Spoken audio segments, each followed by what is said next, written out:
Hello.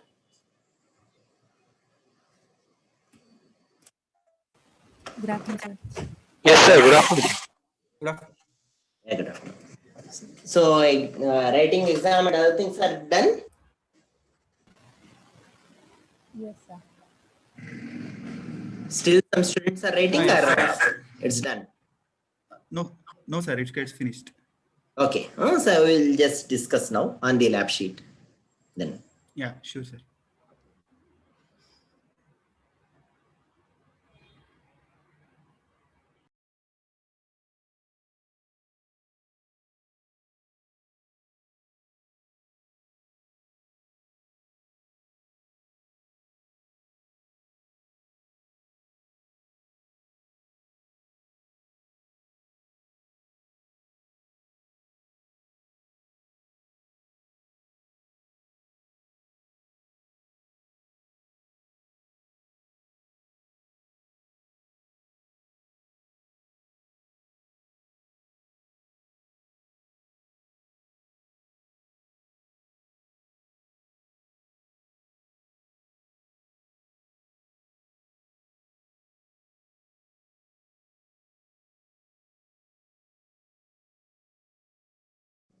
Hello.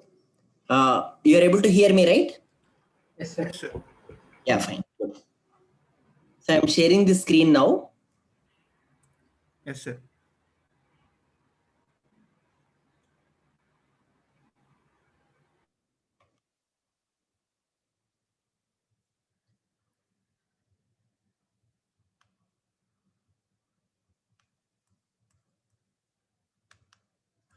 So now you are able to see the slides on optical flow here, right? Yes, sir. We can able to see. So this lab sheet consists of two typical computer vision tasks, building upon some of the image processing aspects. So far, we have seen most of the lab sheets as a mix of both machine learning and image processing. However, this lab sheet mainly deals with the image processing and computer vision aspects. This is one of the well-known technique in computer vision, especially to estimate the motion of objects from frame to frame. Say, for example, if a person is moving, or a car is moving, or any object is moving, or the camera itself is moving. Okay, so in either case, what we is of interest maybe is to find out the movement of the object from frame to frame. Assume now a static camera and a moving object in front of it. So we need to estimate from frame 1 to frame 2 how much is the motion of the object of interest. So to look at it in a more like a global perspective, we may not be interested in looking at the motion of only single object, but there may be several objects in the scene, all are moving in different directions, and we want to find out the motion of each pixel in the image, okay, from frame to frame. Okay, that's what in the scene from frame to frame. That is what is essentially being done by optical flow methods. Okay, so optical flow means the flow in images is optical flow, and we are trying to do it from images or a video sequence of frames in video. Essentially, it quantifies us the movement of the objects in the scene. Okay, so hope this is clear.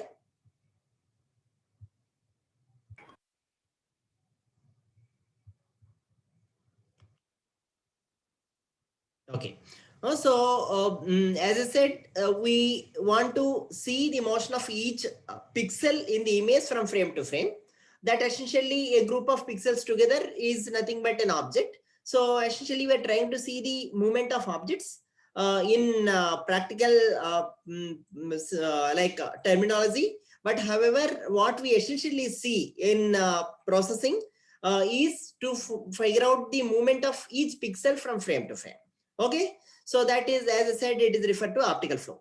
Now the question here is based on what information, okay, or based on what clues can we figure out that motion from of the pixels from frame to frame or objects from frame to frame? Any suggestions on this? Also from the students who are here, say assume that a person is moving. I just want to know how much movement a person has from frame 1 to frame 2.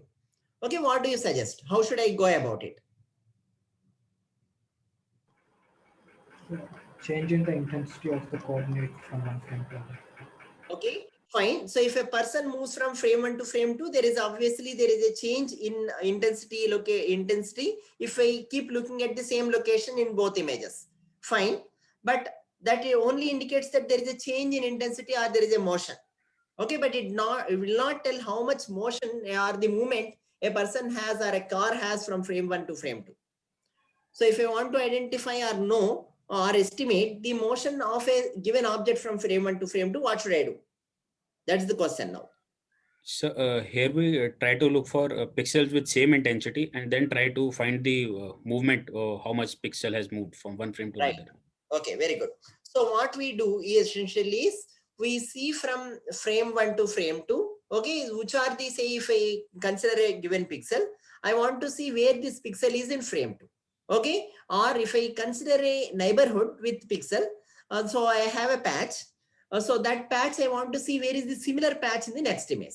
Okay, so that will essentially will help me to see the movement of objects across the frames. Okay, that's what is essentially being done in optical flow estimation or in finding out the motion from images.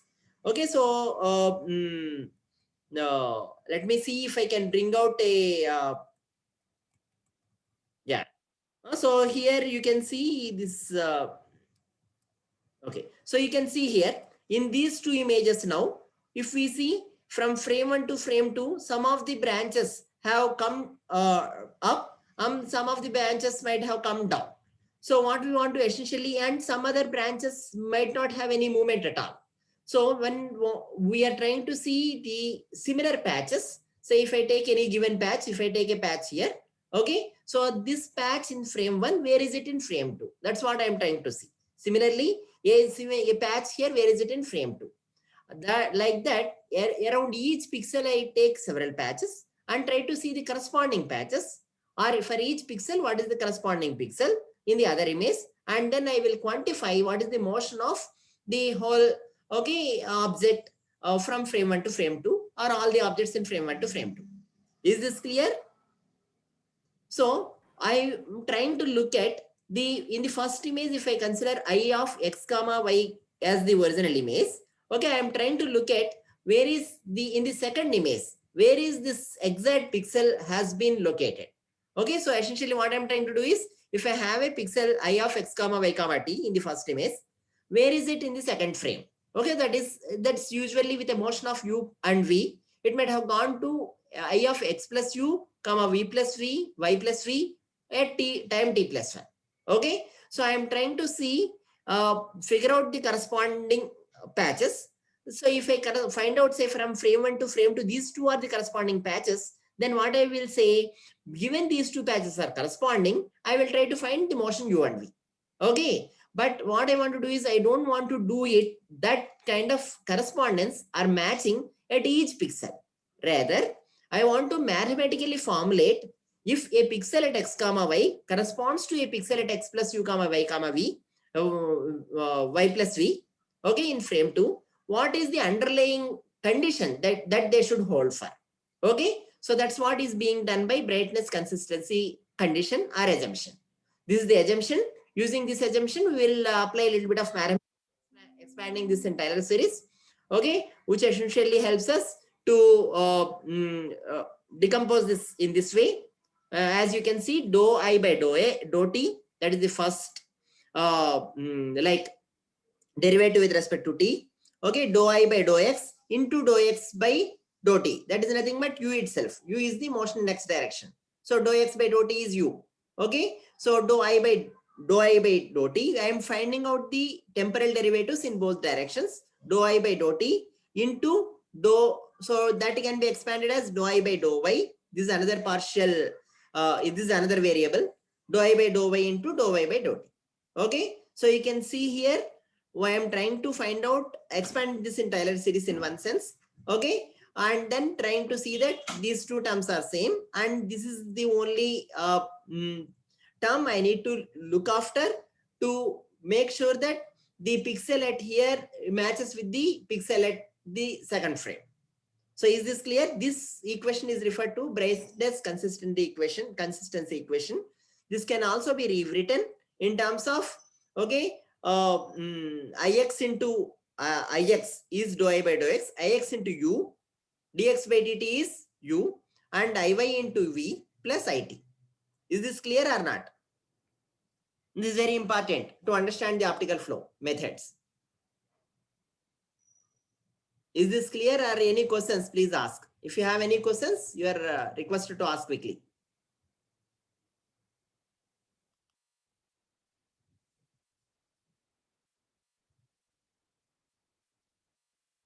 Okay, no questions?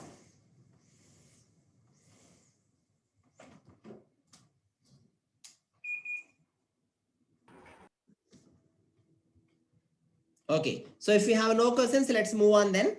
Okay, so using this brightness consistency assumption, we want to find out what?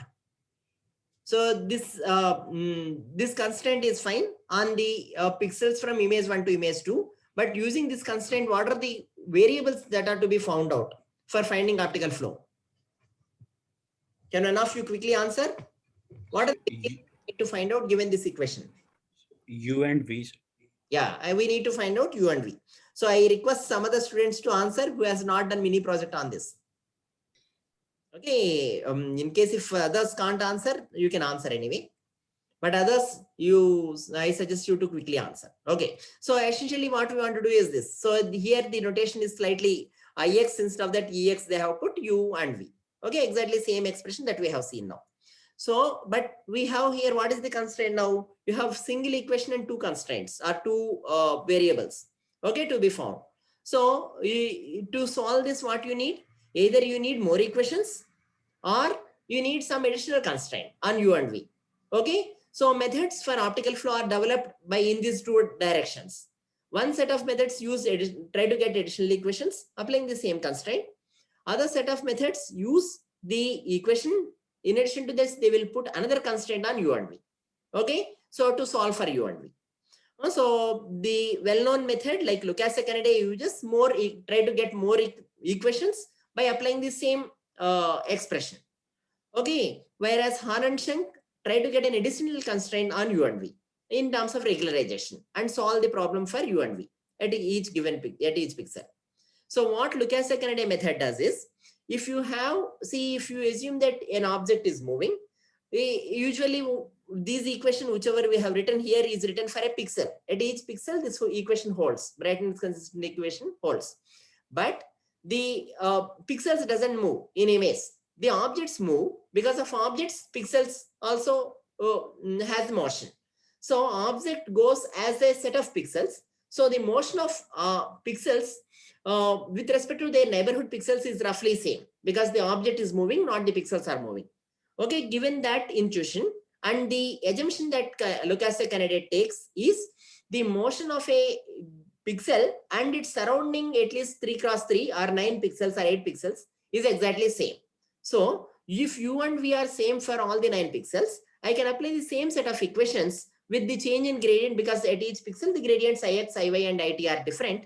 Okay, I will keep using the different gradient values at their respective locations, but the same motion U and V, and get, okay, for 3 cross 3 region, if I look at 9 equations, okay, each giving same U and V, we assume that a patch is moving with same U and V, having its respective gradients, I put into 9 equations.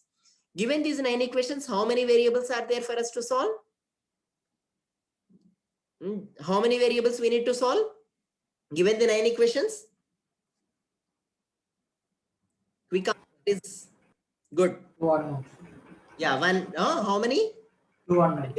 Two unknowns. Okay. So given that 2 unknowns, what we do is we can formulate this as a matrix equation, wherein the like you bring in the terms U and V. Okay, all this in this side, like minus Et this side. So minus ET1, minus ET2, minus ET9, for example. Okay, that is a vector here. Okay, and then U and V as a variables to be solved, and then the other EX1, EY1, EX2, EY2. Okay, that's another matrix.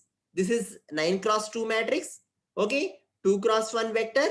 Oh, if you solve that, what you get decide to be equated to 9 cross 9 cross vector, right?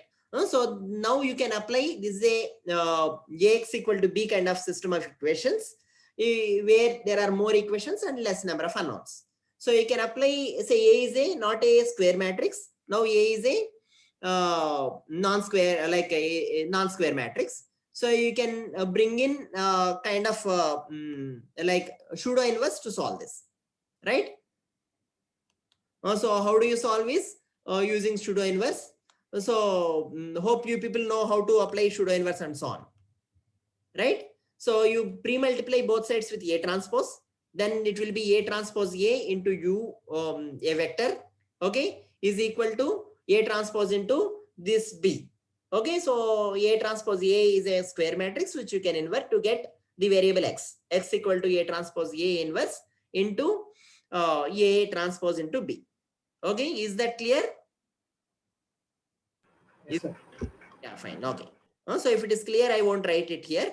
We will move on. Okay. So if for some of you, if it is not clear, let me know. Otherwise, I prefer moving on. Yeah.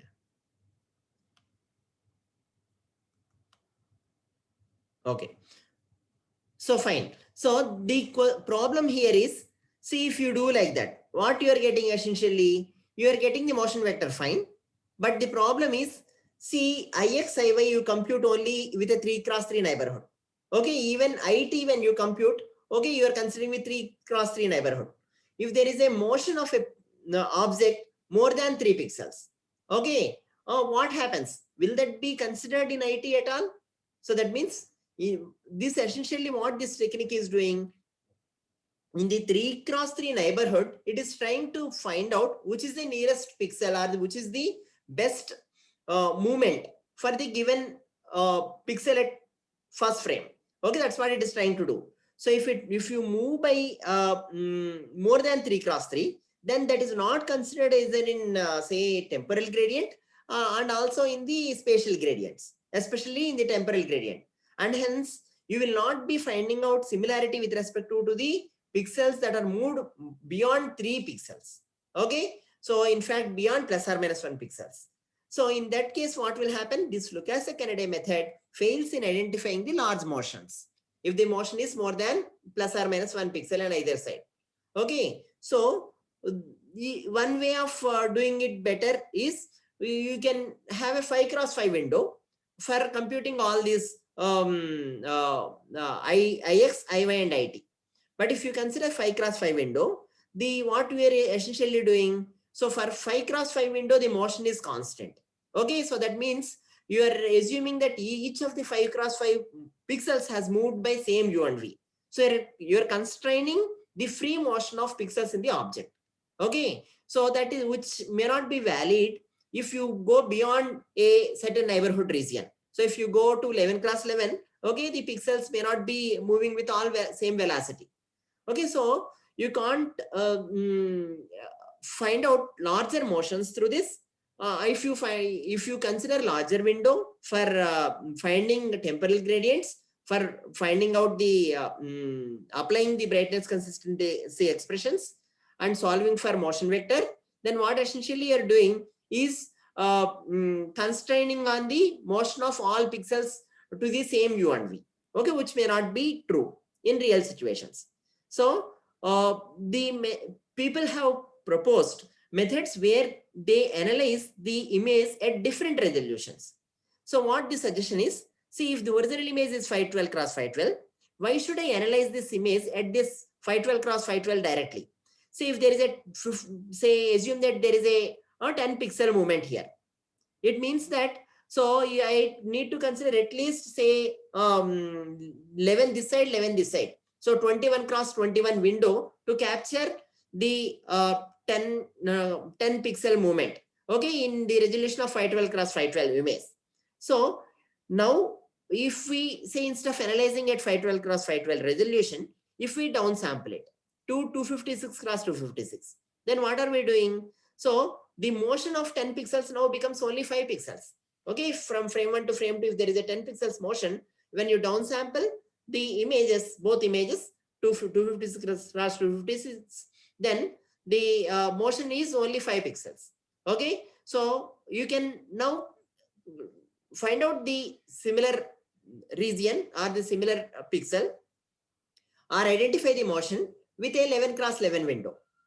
Now assume that, see, even this is difficult for me. Assume that. So now even downsample it or subsample it 2 by 2 times. So you will get a 128 cross 128. Motion now is roughly 2.5 pixels or 3 pixels. Assume that we will downsample further. So from 512 cross 512, we have gone to now 64 cross 64. In this, the motion is only plus or minus 1 pixel or maximum 2 pixels. Okay. So even 5 cross 5 window or 3 cross 3 window will enable us to compute the corresponding pixel for identifying the motion.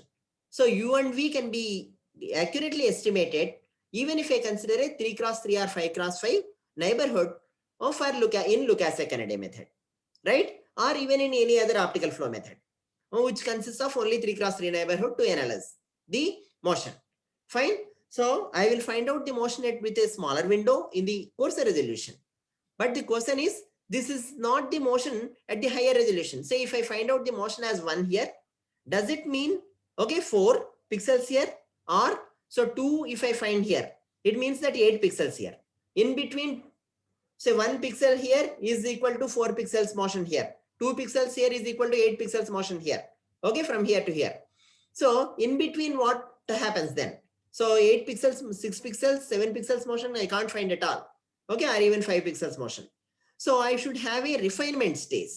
Okay, if you want it's easy to find the motion at coarser level, but we should not directly use them at the higher levels or the finer levels.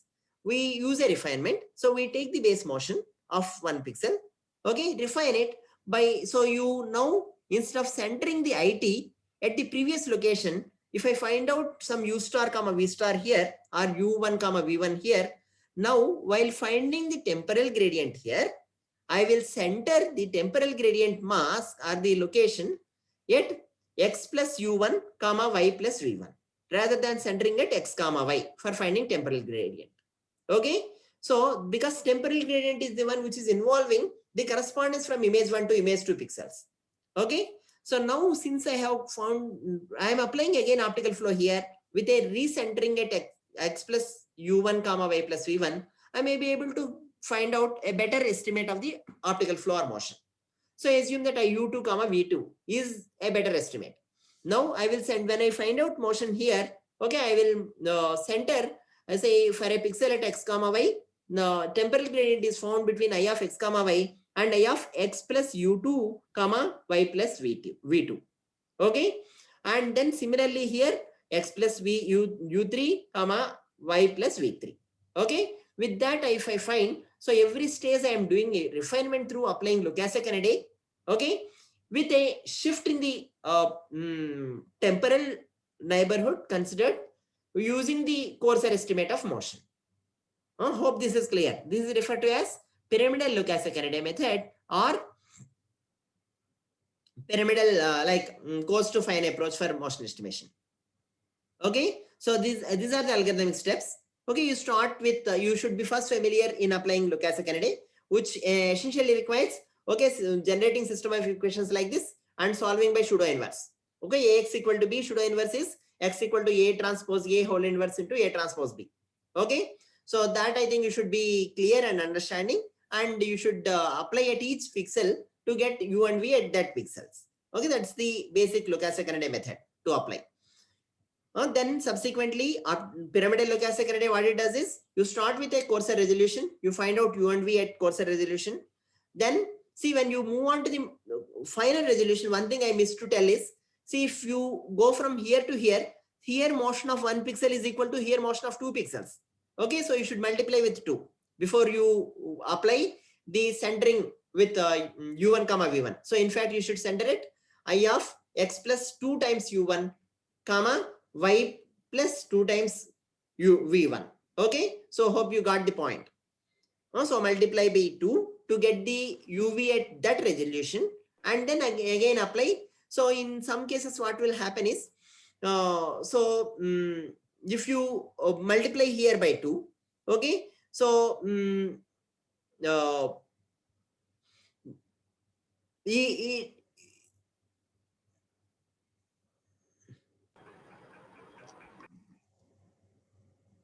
Sir, every time we downsample by 2 in pyramid.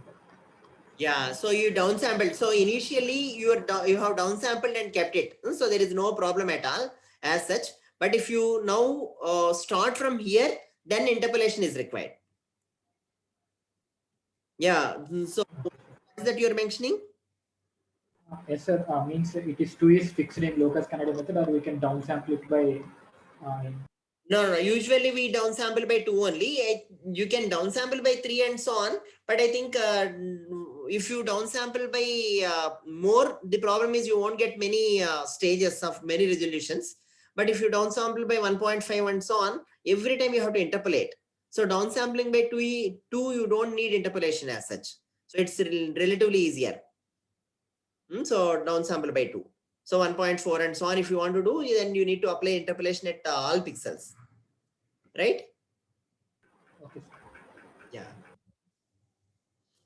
So downsample by 2 means skip the alternative pixels and put the middle pixel. That's all. So that is downsampling by 2. If you want to do 1.5, then between 3 pixels you have to see actually which is 1.5 there. So you have to take 3 pixels and then do interpolation to get downsampling by 1.5 and so on. So people usually fix to downsample by 2. Yeah. So this is the method. You start from here, estimate the motion. Okay, one aspect what may happen is when you estimate this motion, u star and v star at this level, this may not be integer value because you are finding out through pseudo inverse. Okay, so that may not result in integer value. If that doesn't result in integer value, okay, even if you multiply by 2, it may not be integer. It may or may not be integer. In that case, you need to do interpolation to find out the values. Okay, at that to center at u star comma v star or ui star comma vi star. Okay, so at that time you need the interpolation.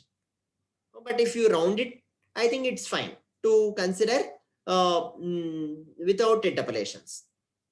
Is this clear? So if you get actually 1.2, for example, here motion estimated by the pseudo inverse, then you can round to 1 and then multiply by 2 and then displace the patch from this patch here is compared in IT with respect to the instead of patch here, it is compared with 2 times the shifted by 2. So this patch 2 comma 2.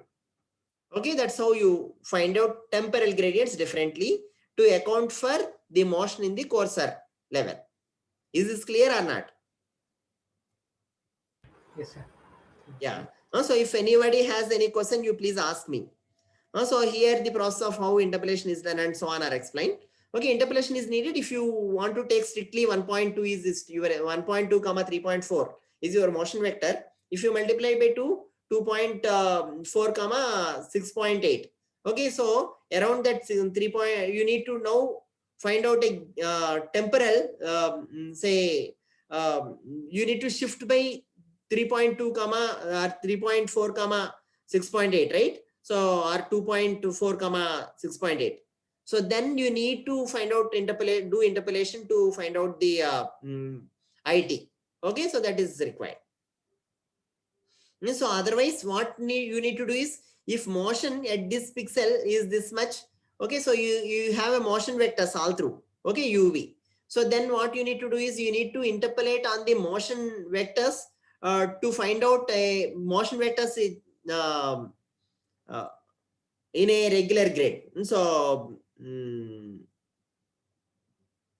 I think probably you can round it off and do comfortably. So to easily get the displacement and compute the motion vectors. Fine. Any questions here? This is all process of interpolation and so on. Yeah, we are coming from here to here, and then we apply the motion estimation here. Once you get the motion estimation here, you multiply by 2, okay, and then shift accordingly. Okay, then temporarily IT you take accordingly and find out U star V star here, and then use them here and so on. So any questions on this, you can quickly ask now.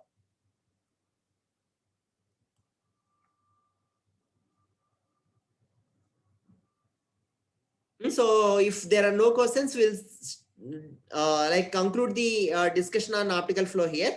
We'll move on to the discussion on the depth estimation. So this is the, I think this is the tree. So this is the motion estimation by Lucas-Kennedy with coarse and fine estimation.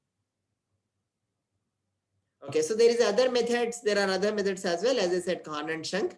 This is another example. These frames are from Middlebury website. There is a like data sets. There are some data sets which have the optical flow in them,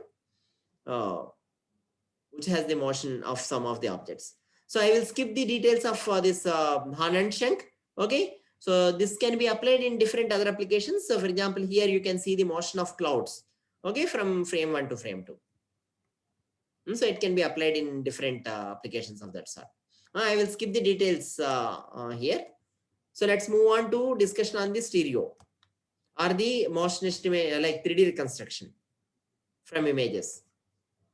So any questions before I move on to the discussion on the 3D reconstruction? Okay, so I think this is the last lab sheet that is given to you. You can take little time here. So probably I think, do we have 2 weeks time to submit this? Yes, sir. I have given up to 21, sir. Okay, This 21. month 21. Okay, fine, good. So you have 2 weeks time to submit it, but what I would suggest is otherwise you break into lab sheet 8 and lab sheet 9. Okay, so I heard from you like informally that you want to wind up the lab sheets or the lab with the lab sheet 8. So we have put in, we squeezed, we left one of the some of the aspects which may be skipped. Okay, and we have put the essential aspects in the last lab sheet, this one. But in submission, what I would suggest is you submit as lab sheet 8 and 9. Okay, I will move like complete the discussion on the lab sheet or the content of the lab sheet. But you can submit in two goes if you prefer that. Any comments from the students on that? Okay, so we will submit it. Either lab sheet 8 or lab sheet 8 or 9. Right. So that is better. In fact, I think if you do we have another lab another week time to have the lab sheet 9? Otherwise, 1 minute, sir. Like next week is holiday, sir. okay. So it's okay. We will complete it today only, sir. Yeah, sure. I will discuss. These are like the inputs for this doing this lab sheet. I will complete. You submit subsequently.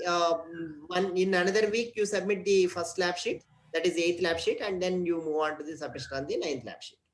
Okay, so that is on the 3D reconstruction from images.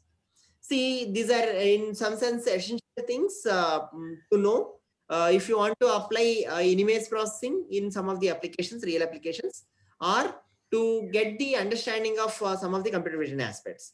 Those who have taken computer vision might have seen this already. Okay, but this is a quick like overview or the simulation example or experiment to understand, reinforce your understanding there. Okay, so there are several sensors which use either images, two images to find out the depth information, or a projector and a image for finding out the depth information. This is in fact very hot area or very well-known area in computer vision. Even now, I think it's a very demanding area to get the 3D reconstructions, either from active or passive modalities. See, active we mean where if we project a light and then from with the clue of that light source, either let it be a laser or a projector, if we find the depth information, that is referred to as active stereo. If we just use two cameras without projecting the light as such as a active source of light, okay, then it is referred to as passive stereo or passive depth estimation methods. Okay, there are several passive depth estimation methods. Before stereo, there are methods are complementary to stereo. There are methods, monocular depth estimation methods, especially if I have only one camera in my hand or in my place. So how do I use the texture information, or how do I use the shading information, or how do I use the depth defocus information to get the depth? Okay, so these methods are referred to as depth from X. This X refers to depth from shadow, depth from defocus, depth from texture, and so on. Okay, so the stereo method using two cameras is referred to as depth from stereo. And this is slightly different in the sense that stereo will give us absolute depth. Other methods mostly gives us relative depth. Okay, they give the relative variation of one pixel compared to other pixel. But stereo can, with calibration, it will be able to tell exactly how much is the distance of a pixel from the cameras. Okay, so from the center line of the cameras. So when I use one camera, one projector, as I said, it's an active stereo. So here, this is a method used in, this is widely used in autonomous cars. Okay, and in many other sensors where you need the depth information. Okay, so the principle of estimating the depth from the two cameras is very simple. It's essentially boils down to a triangulation principle, especially if you consider a light source like projector. Okay, so if you project the light, say if there is an object here on this plane, it will hit the object here. But whereas the object has moved, or the depth of object is different. Okay, so it's instead of here, the object is of this depth, then the projection will be here. So the shift in the projection, if I see in this camera recordings, the initial projection is here. Then after the deformation or the depth change is here. So the relative distance between these two will give me the idea of how much h or the depth it is. So h are the height of the object essentially, okay, or the movement of the deformation of the object in some examples is equal to like you know theta here. So x is the movement, that is the change in the projection, or change in the change in the intensity a laser beam that I have captured. Okay, so location of laser beam, that x by tan theta, that gives us h. And this is the principle on which active and both passive stereo works. But the passive stereo has slightly different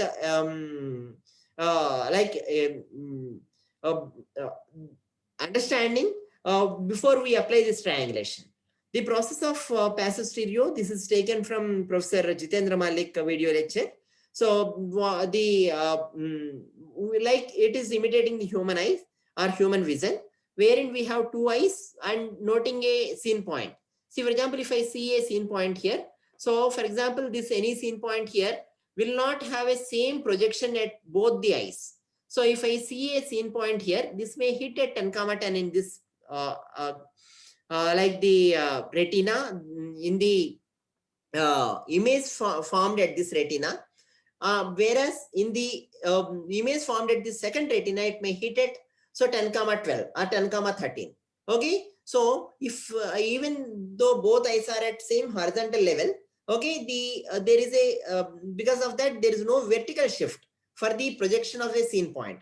But whereas there is a horizontal shift because this this object is at slightly different distance from the two eyes. That is one way of looking at. Okay, and also it converges at the corresponding camera planes or image planes, okay, at different locations. Okay, hope you understand this. So this is the original scene point. This will hit here, okay, and give a projection here. This will hit here and give a projection here. If this is the, say if I consider this is the camera plane, okay, wherein I record my image of this, okay, with respect to the center, this is displaced this side, okay, where with respect to center, this is displaced this side. Okay, so there is a relative shift in the projections of a same scene point in both of the images. That relative shift is referred to as disparity. Disparity is in terms of its projections in the two image planes or the camera planes. Okay, so hope this is clear. And this disparity will give us an understanding of how much depth the object is from the cameras. Okay, so if the object is very close, it will have high disparity. If the object is very far, okay, it may have a very small disparity. So the depth information from the distance information or height information from the cameras or the eyes is inversely proportional to the relative shift that they make on the image planes or camera planes. Okay, so is this clear? And this is exactly inversely proportional. So if there is a scene point here, this might have a projection here, whereas this might have in the right image here. So this XR minus XL here, okay, essentially is referred to as disparity. And using some similar triangles, what you can see is you can write here, this is actually XL by F, okay, is equal to X is the so point, assume that X is a point in between. Okay, so this is X. So X is the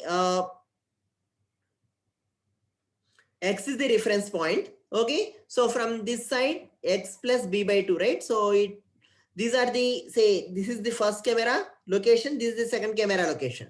Okay, so here is X. Okay, assume that this center between the two cameras is X. Okay, so X plus B by 2 this side, X minus B by 2 is this side. Okay, so you are writing essentially like similar triangles from the center, okay, to, so this is the distance, okay, distance from the center. Okay, so I think in the lab sheet they have made a simpler picture. From that I will explain the equation. But for now you understand that, okay, using the similar triangle technique, we will find out the relative shift between the projections in left and right images, that is XL minus XR. Okay, and that relative shift will enable us to find out the distance D. Okay, the focal length and the relative shift will enable us to find out the disparity or find out the depth. Okay, that is D. So we'll go to the equations in the lab sheet. Okay, as I said, this is the same principle that is used in active and passive stereo. So there is a reasonable description of how the camera should be placed. Okay, and based on it, where the projections, will they be shifts in horizontal and vertical directions or only in horizontal direction? So the geometry guiding this is referred to as epipolar geometry, where you have the cameras placed horizontally. So there is a plane. What it says is, if there is a plane that is connecting the camera 1, camera 2 and the scene point, okay, so the projections of all these points, okay, so here will come, okay, so these so the shift will be only across the epipolar line. That means if you want to search for in this point, you need not search anywhere except to see the, say, with respect to this line to this line. That means to understand this easily, okay, we assume that the cameras are horizontal. If the cameras are horizontal exactly, then what will happen? If there is a scene point, the shift of the relative shift in both images is only, it is enough to search the same horizontal line to find out the shift. No need to look at the vertical line. Okay, so that is the constrained version of, okay, so searching, instead of searching in 2 dimensions, because the relative shift of a scene point in image 1 and image 2 can be either both horizontal and vertical. However, if we constrain the cameras to be horizontal, okay, so that what will happen, the plane connecting a scene point and the camera will also be in some, okay, in the same horizontal line, horizontal plane. So it is enough to shift, it is enough to search on the, okay, on one row of this versus another row of this, which is both are at the same horizontal level. Okay, So that's what the epipolar geometry conveys. So I skip the details here. Okay, so if probably in computer vision course, they may be well explained, they will be well explained. So essentially, if your cameras here, epipolar line on which you need to find out the corresponding points need not be horizontal. Okay, if the cameras are like this, inclined, okay, and even if the horizontal things are not aligned, then you may not find out. But if the cameras are horizontal, okay, then ideally you need to search only on the same line to find out a corresponding point. Okay, there is a shift, but the shift only occurs in a horizontal line. Okay, no vertical shift need to be found for identifying the disparity, and hence the depth is easily obtained by a one-dimensional search. Okay, same thing is depicted here. So these are the left camera image and the right image from the right camera. So now if you want to find out the depth of each of the objects in the scene, what essentially we do is take a point patch here. Okay, find out where this patch is. To find out the where exactly this patch, we need to establish the correspondence. Okay, for each patch or each pixel. To find out it, you need to search everywhere in fact. But however, if the cameras are aligned horizontally, as I said, you can constrain the search to same horizontal line. Okay, that is being done here. You can see that the correlation is maximum here or the error is minimum here. Mean square error is minimum here. Okay, comparing this patch versus this patch can be done through either correlation or through mean square error between the two patches. Okay, so that is minimum here, mean square error, or correlation is maximum. So it is the correspondence, so corresponding patch. So compared to here, there may be a, say if this is 50,50 and this may be 50,52. So 2 pixels is the disparity, and that proportionally through this expression will give us the depth. So depth here is equal to Z is depth is equal to F is the focal length, B is the baseline, that is separation between the two cameras, okay, divided by the disparity. As I said, it is inversely proportional to the disparity. More the disparity, large is the depth, okay, from the images. Okay, so hope this is clear. If you want to find out the depth at each point or each pixel, you need to find out the disparity at each pixel. Okay, so you need to repeat this process of finding the similar patches at each pixel. Okay, so through one-to-one correspondence. Okay, so that is usually done through the minimum mean square error between the patches or between the using correlation. But that has to be done at each pixel. That is 100 cross 100 times it is to be done. There are some methods which will do more cleverly using less computational burden and so on. Okay, but this is the basic method for finding out the disparity. Okay, as I said, you take the patch at given x comma y, you try to see where its corresponding patch, either through mean square error or through absolute distance or through correlation. Once you establish the correspondence, say that, okay, this is the disparity, and based on that, we can find out the depth information. So any questions so far here? This is what you need to do in the second lab sheet, in the 9th lab sheet, or in the second question of the lab sheet. So please let me know if you have any questions now.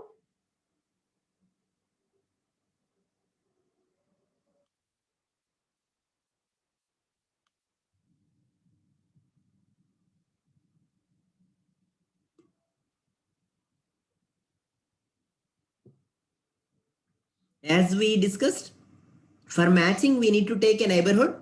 That neighborhood can be 8 cross 8 or say 5 cross 5 or whatever. Usually people take something like 8 cross 8 neighborhood to find out the correspondence. Because pixels can't be matched with the pixel information alone, you need to take a neighborhood information. So if you, these are the kind of expressions, if you want to write, put them together. So at each, you are finding out at 8 cross 8 neighborhood, and you are finding out at each x comma y to find out corresponding u comma v, that is shifts. Okay, in the right image to left image, that's all. So the process is roughly same. What you need to do for optical flow and here, but the concepts are different. Here you are finding between left and right images, where you are finding subsequent frames, and there it gives the optical flow. Here it gives the depth information. Okay, and how the result, how you use is also different. Here finally the result is disparity, and based on disparity you compute the depth. There the result is the motion vector u and v. So if you have any, you can skip the other details in the slides. Okay, you can use any of these ways to find out the correspondence. If you once you find the correspondence, you can get the depth information. So there are several experiments people have done in stereo. Some kind of experiments use actually see, especially 3D movies. What we see is essentially through this stereo images. Okay, they put stereo left camera and they capture the scenes with the 2 cameras rather than 1 camera. They put all left cameras, left camera images with some red color.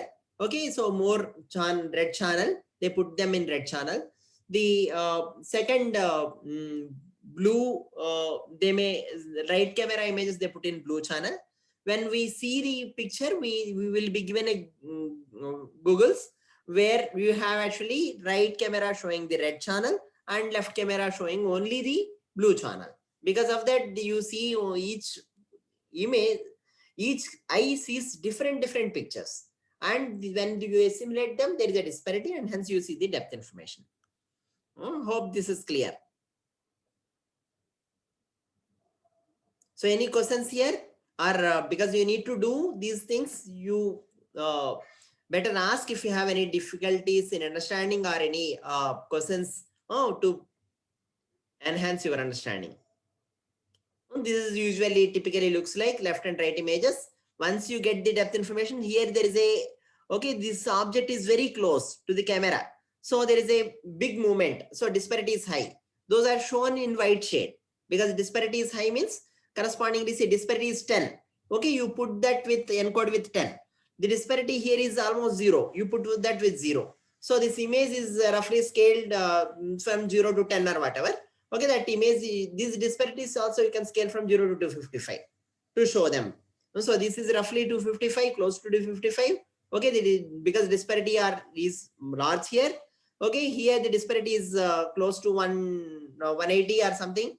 Here disparities may be close to say disparity encoding is close to 100. Here it may be close to 0. Hope this is clear. So disparity values, how we are taking difference between pixels, or again we have to do something for disparity value. Disparity values are nothing but the, say you are finding out the shift, right, from here to here.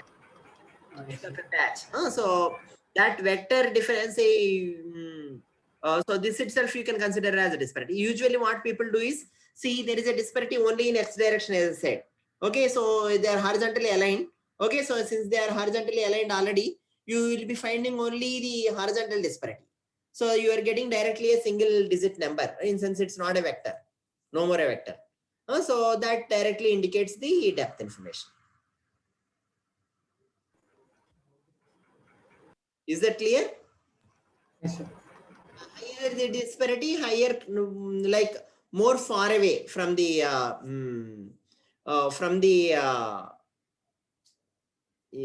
cameras. Okay, so this will have a smaller disparity, this will have higher disparity. Okay, so this is far away and this is closer. So visualization you can do this way or like that way, but I think this is more appealing, right? Because the object is more closer is shown with more white. So any other questions? So other things you can leave in the slides. Okay, so even though there are some other content, that's okay. So what I would suggest is we will just now quickly show the lab sheet as well. So Arun, can you please share quickly the lab sheet? Yes, sir. Just Excuse me, mention sir. about the disparity equation. Yeah, please ask. Sir, I have a question. Sir, regarding disparity only, so how do we define disparity? Is disparity the difference between the how the left camera and the right camera sees the object, or it is the distance from the camera to the object, sir? I'm a bit confused. No, disparity is how the projections of left and right camera differ. So Right. how That difference is small d. small d, that is small d, correct. So depth is what? Z, capital Z, and that is inversely proportional to the disparity. Understood. Understood. I had small doubt. Sir, can you enable the screen sharing, sir? Right.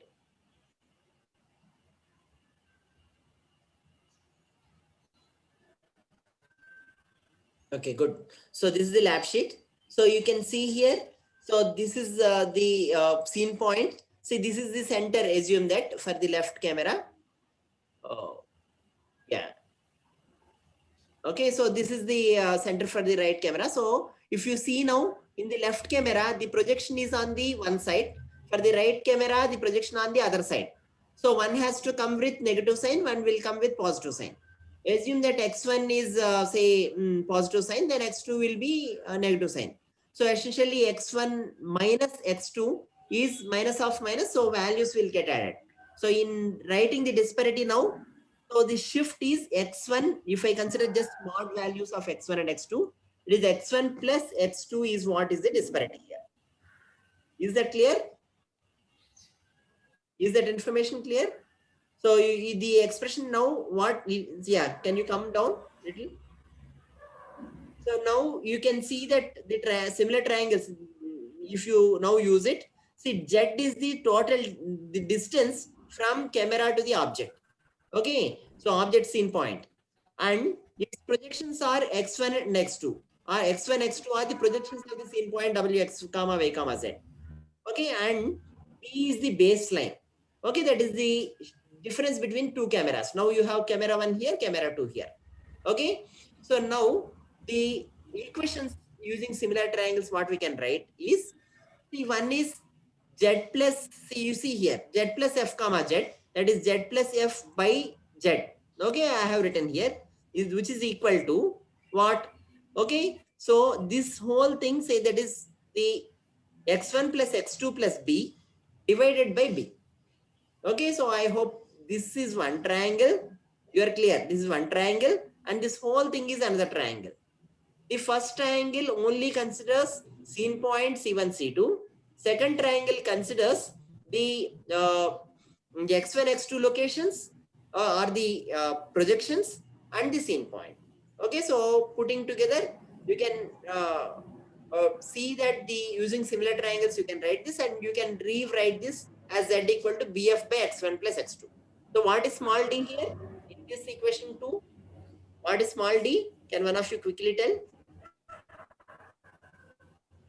Compared to our previous expression which we have seen in the slides, what is small d here?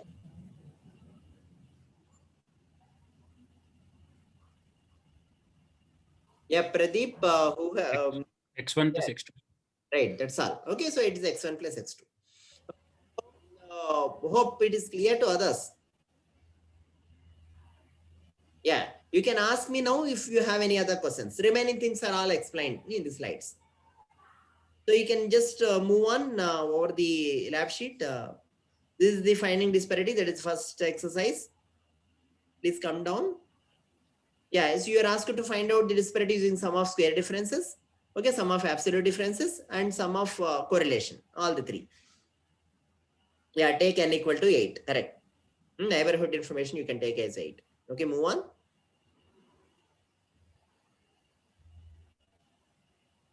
Okay, come down. So focal length is given, baseline is given, you can show the depth map.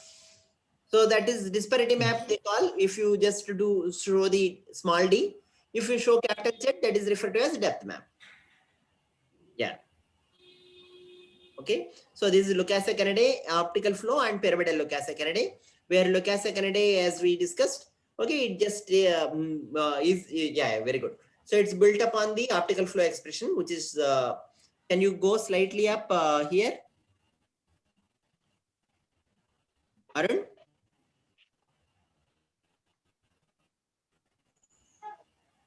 Yeah, can you go slightly up? Yeah, yeah. See, Sir. Iy plus Is it 2. audible, sir? Yeah, it's audible. No, so this is the optical flow brightness consistency equation. Okay, using this, please come down a little.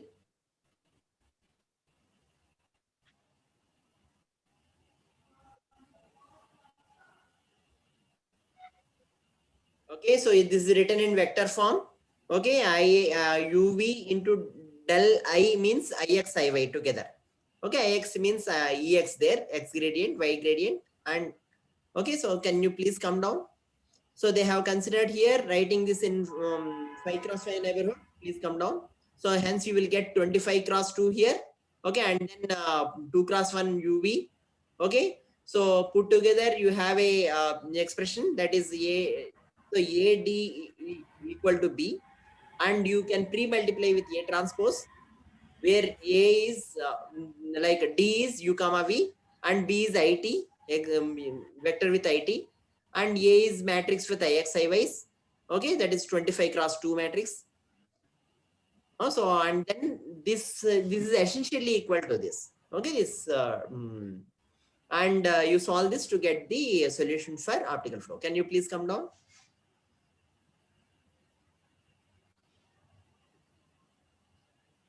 Pyramidal Lucas Kennedy, sir. Yeah, fine. Okay. Yes, sir. So this is fine. So you find out Lucas Kennedy, and then multiply by 2. Yeah, you can apply Lucas Kennedy. When you apply Lucas Kennedy, what may happen is you will get some refined optical flow in next days. Okay, so okay, fine. So what you have here is only at resolution of n by 2 comma n by 2 cross n by 2, or see even here you have the motion for only n by 4 comma n by 4 pixels, that is 64 cross 64 pixels. But here you need to find out the motion for all 128 cross 128 pixels. So how do we do them? How do we get them? Through interpolation. So your UV map here is only 64 cross 64. You have UV or motion vectors at only 64 cross 64 locations. Now you need to get for 128 cross 128 locations. So how do you get? So first initially I do the bilinear interpolation to get that. Okay, and then I will, after applying bilinear interpolation, I will multiply by 2 to get the in coarser resolution to finer resolution motion vector. And then I do displacement and find out the temporal displacement and find out IT and so on. Okay. Yeah, come down. That's all. Yeah, any questions, please ask me now.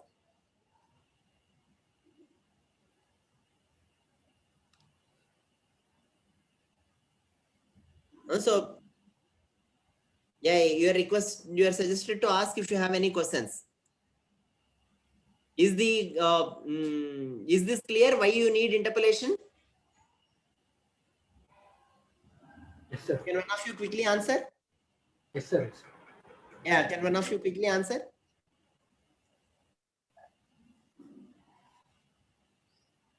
Yes, sir.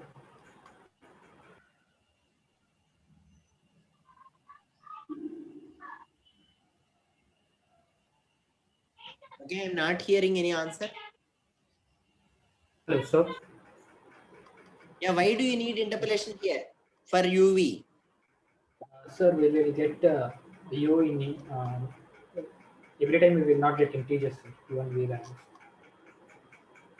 It may be some decimal numbers. So we will for applying to the next image, we will interpolate. Okay.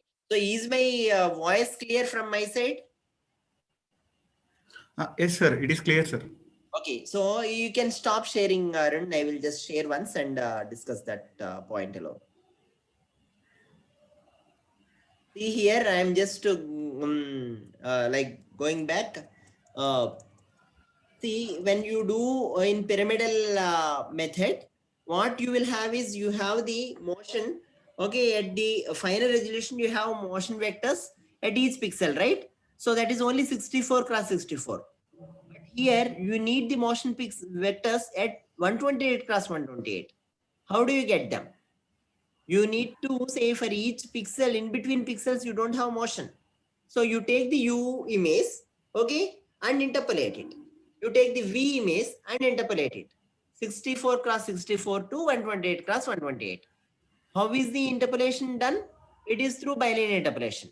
So if you usually, so you have the motion vectors at these locations in the coarser resolution, okay, and in fine resolution, you need motion vectors at all these locations, okay, which are not there from the coarser level. So what you do, you take the U image alone. Okay, U image alone has the information only here from the coarser information. So you apply bilinear interpolation. Bilinear interpolation is essentially extension of linear interpolation. So in linear interpolation, if you want to interpolate at a given point, what you do? So if you want to interpolate here, you take actually this is x and this is x under bar and this is x upper bar. Okay, if you want to do interpolation here, x upper bar into x under bar into f2 plus x upper bar into f1. Okay, that will give you the value here. The more distance will get, okay, the lesser weight. Okay, if this is 1, total is 1. If this is 0.2 and this is 0.8, okay, 0.2 times this plus 0.8 times this value will be the value at this location. Okay, so similarly, bilinear interpolation means, so if you want to interpolate at a given pixel, you write this as x under bar, x under bar, y under bar, okay, x upper bar, y upper bar, this side. So you have now, okay, one extreme under bars, another extreme upper bars, in between one upper bar, one lower bar, okay, for x and y.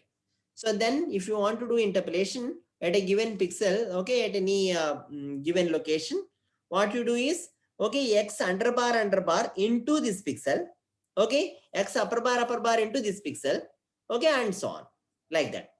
So you take the location, from that you identify to which like fraction you should multiply. So based on the distance in the opposite side. Hope this is clear for the bilinear interpolation. Is this clear? If you want to interpolate at 3.2, 5.6, assume that you have the values of u and v. So assume usually what I need to do 3.5, 4.5. I may not have. Okay, from the coarse resolution, I need to interpolate. How do I do it? I take 3, 3. Okay, 4, 4, 3, 4, 4, 3. Okay, I have 4 things. So what I will do 3.5, 3.5 if I want to interpolate. What I will do? In this case, this is explained with 3.2, 5.6, right? So what I will do, I will take the value at 3, 5, multiply that value, say 3, 5 I have taken, right? So 0.8 into 0.4 I will do. Okay, so it's like this. X upper bar. So if you take the values here, you multiply with the fractions on the other side. Okay, distance with the other side. Okay, like that you frame this. Hope this is clear. If you have any questions, you should ask me now. Anyway, bilinear interpolation, probably I think if you wish to code, you can code. Otherwise, you are allowed to use the inbuilt function for doing this. Okay. So, but however, Lucas-Kennedy, you have to code yourself. Okay, you cannot use inbuilt Lucas-Kennedy method. Okay, and you even pyramidal you should do yourself. Okay, so there are functions for doing optical flow, finding optical flow directly and pyramidal optical flow as well. But I suggest you to do yourself. You are supposed to do yourself. Yeah. So any questions here? Otherwise, we will stop here. I will stop my discussion here. So any of you have any questions, quick questions before I conclude or leave?